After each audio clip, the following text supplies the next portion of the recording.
Mliweza lile la Kibiti, mliweza lile la Amboni, mambo mengi mmeweza.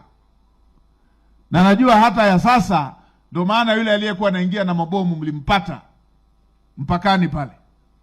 Njama.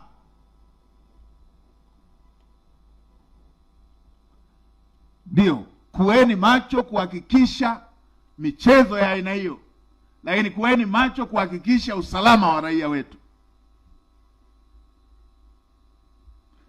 Niliona niyaseme haya, ndugu zangu wa Tanzania, kwa sababu mimi naijua, nimesoma sana haya mambo ya michezo hii ya kuyagawa mataifa, hasa yanayoendelea, na hasa yanapogundua rasilimali.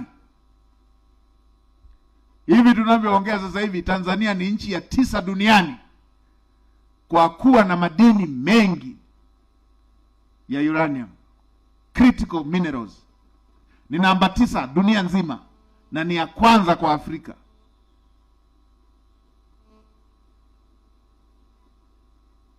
Hivyo kwa gesi. Na hivi siku sio nyingi mradi ule unaenda kuanza kutema, unaanza kufanya kazi. Ni miongoni mwa nchi 6 duniani nishati hiyo ya gesi. Madini ya chuma, makaa ya mawe,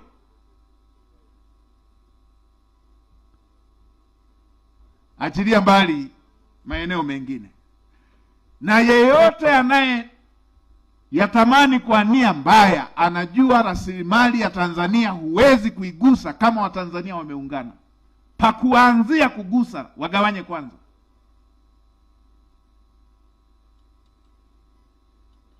Wagawanye kwanza. Wakiwaza kuhusu kugawanya kikabila, wanakuta Tanzania ilishachanganyikana mno. Ni ngumu kudhani hawa unaweza ukawagawa kikabila. Kwa wanabakiza maeneo mawili: siasa, dini. Siasa, dini.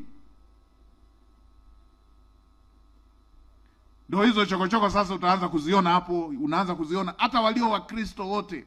Wakristo manake ni wote ninyi, you belong to Christ. Wakristo manake ninyi ni Wakristo. Kristo yuko mmoja tu. Watawawekea vipengele sasa hivi.